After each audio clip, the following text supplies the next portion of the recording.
in Redding and Red Bluff, California. I went to a high school where students came from all over the Sacramento Valley. Most of us were from small farming and ranching towns.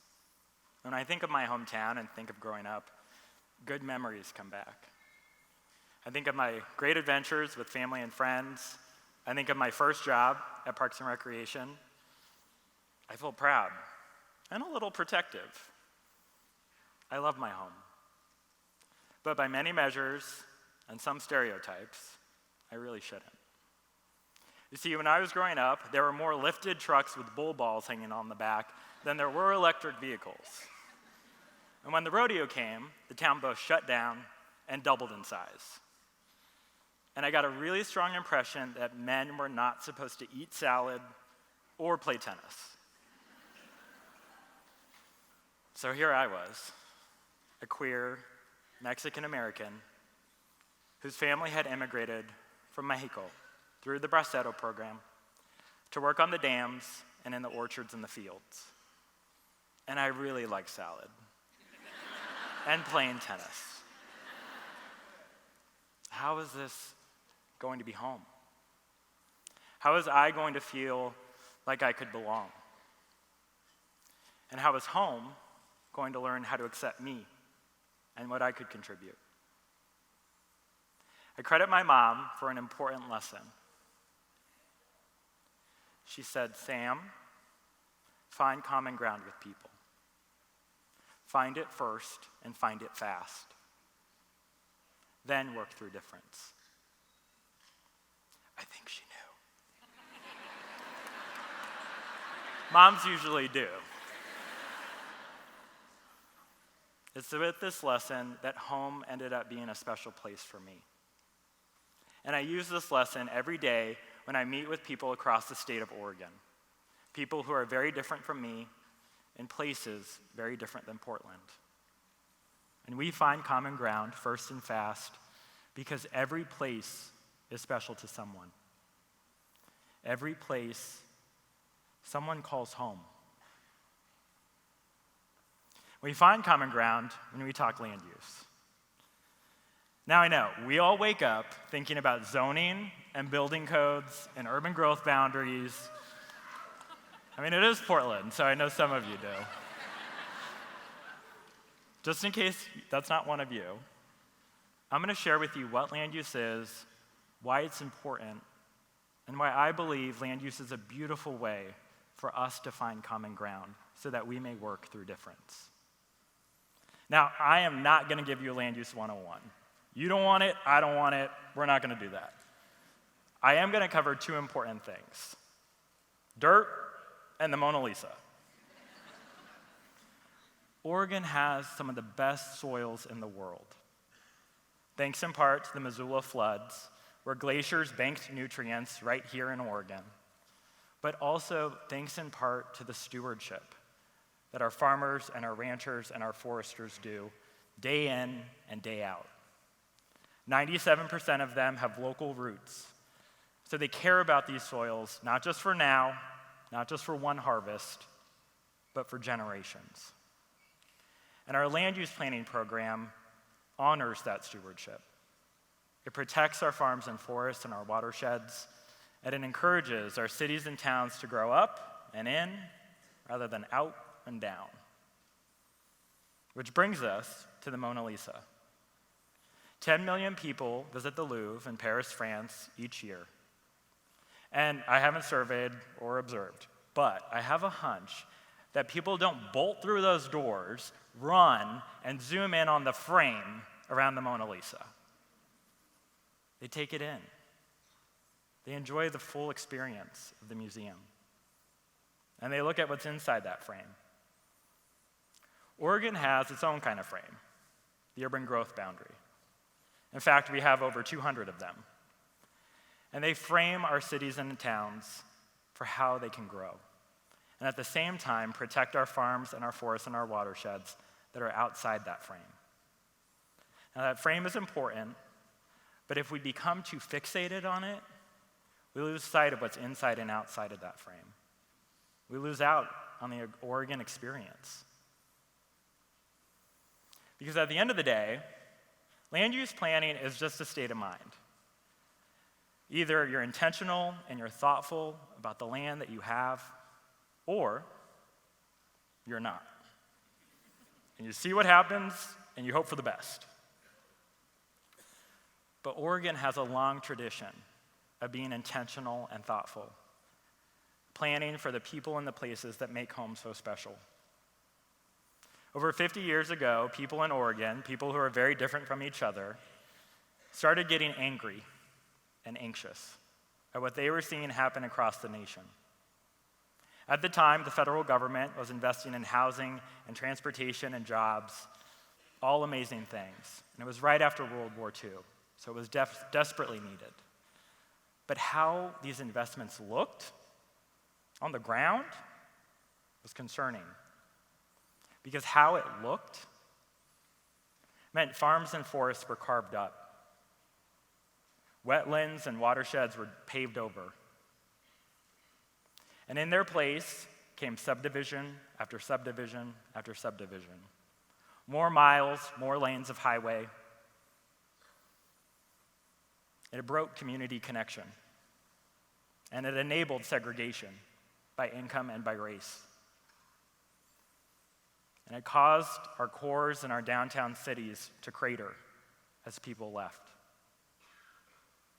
So Oregon, looking at that, said, hell no.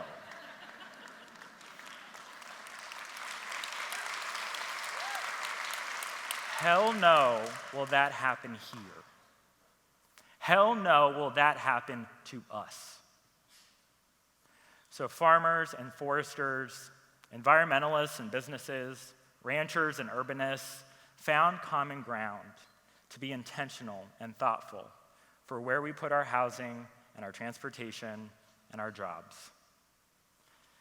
Now, for the first time in the nation, on May 29th, 1973, Governor Tom McCall signed into law Senate Bill 100 and the lesser-known 101.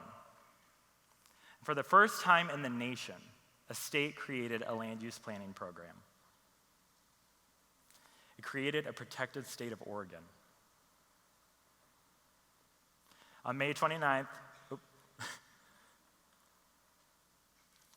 now I'm getting uncomfortable with this hat as historian, so I'm going to set that to the side, and I'm going to put a hat on that I am much more comfortable with as community organizer on. So, it's just feels better already. And we're going to enter Land Use Church. And we're going to talk about what a protected state of Oregon means. And I'm going to need your help. So when I say Oregon did that, I'd like you to say, thank you, Oregon. Let's do a practice round, because 50 years only happens once. Oregon did that. Thank you, Oregon. Oh, the love and the pride. I love it. Instead of endless and identical subdivisions and strip malls, Oregon chose to create connected centers and corridors. Oregon did that. Thank you, Oregon. Instead of creating a checkerboard where farms are next to warehouses and we put homes all in the middle, Oregon chose designated industrial lands and exclusive farm and forest zones and created vibrant main streets that went award after award after award. Oregon did that. Thank you, Oregon.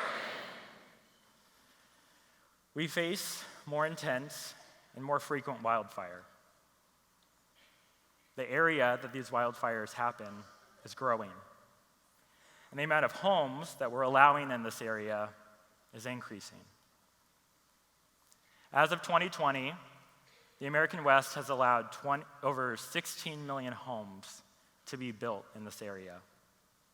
Over 5 million are in my home state of California, over 3 million are in Texas, and over 1 million in Colorado.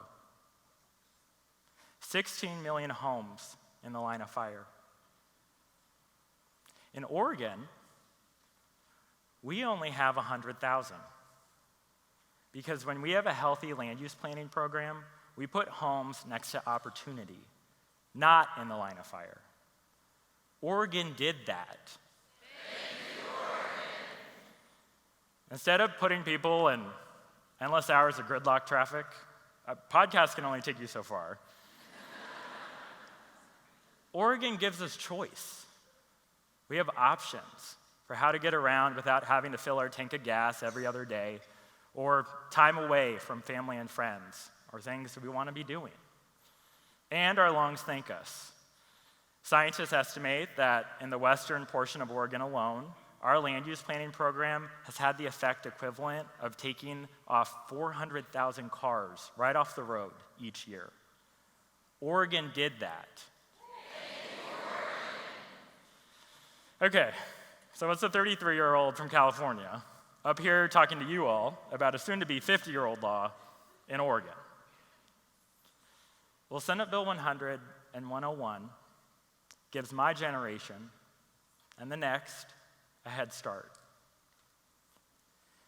Gives us a head start in taking on some of the most pressing challenges we will face, from inequality to housing and houselessness to more extremes, hotter days and more of them, or sustained periods of drought. But we can't get to any of those solutions, to any of those challenges, unless we're able to find common ground.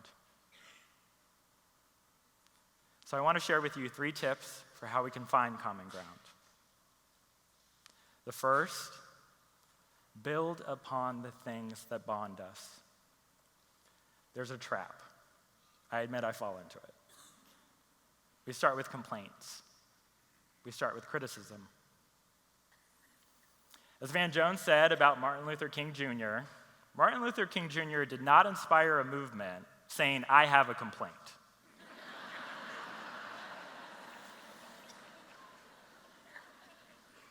A good land use planning program invites you to name the future you're excited to live in. It sounds a little bit like this. I want to live in a neighborhood where I can safely walk my kids to school. And along the way, we'll run into their teacher because they can afford to live in that same neighborhood.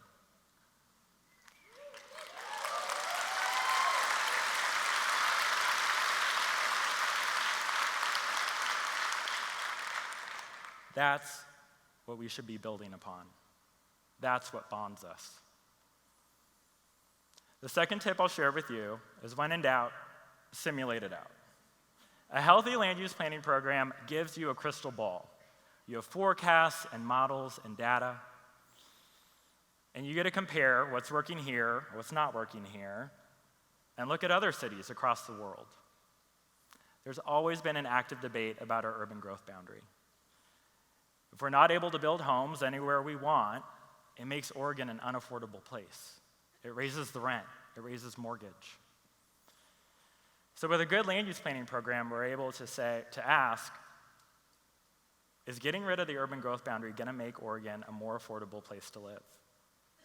And we get a look at other cities that don't have urban growth boundaries, don't have land use planning programs, and see. So we can look at Miami, where residents have experienced a 45% increase in their rent. Residents are being pushed out of neighborhoods that have long been their homes.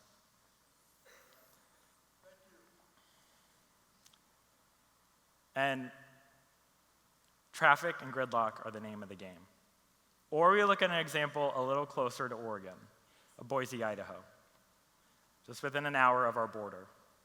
No urban growth boundary there, but residents are suffering from a 40% increase in their rent over the last 3 years. And the city is now studying the city of Portland to see how they can encourage growth up and in instead of out and down to help pay for the roads and the sewer and the water. With that information, we're able to see getting rid of it isn't going to make Oregon a more affordable place. It actually could create more problems. And it enables us to move on to policies that can make this a more affordable place to live. The last tip I'll share is positivity over politics. In the 3rd month of lockdown, Portland chose positivity over politics. Reverends and ministers and pastors of different denominations worked with developers and local businesses and neighborhood associations to strengthen the city's land use code, to turn vacant land that many of the churches had into sites for affordable housing. Within 2 years, families are being welcomed into those homes in amazing neighborhoods across the city. It's a reminder that this is a cause that is greater than any one person. It transcends political parties, and it brings people together. So to our current and future elected officials, nurture our ability to find common ground. Don't be threatened by it. Don't negotiate against it. Nurture it. To those excited about getting involved in land use, woo! All of you, right? All of you. Know you're going to make a lot of new friends. People who are very different from you, from places probably very different than your home. And to those who are lukewarm, I get it. I just ask that you remember 50 years of being intentional and thoughtful here in Oregon as we celebrate Senate Bill 100 and 101. Celebrate as you walk along the public path on the Oregon coast with your family. Celebrate as you hike or backpack or finish your relay and high-five your friends in a beautiful Oregon landscape. Celebrate with local delicious food at the farmer's market or at a nearby restaurant or at that food cart, or right when your CSA delivery gets to your doorstep.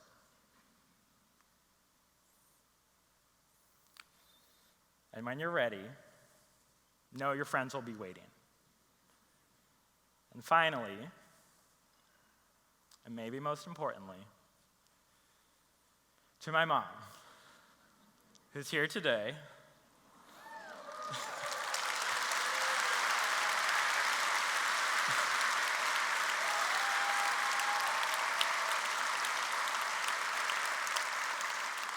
Thank you for teaching me, and now all of us,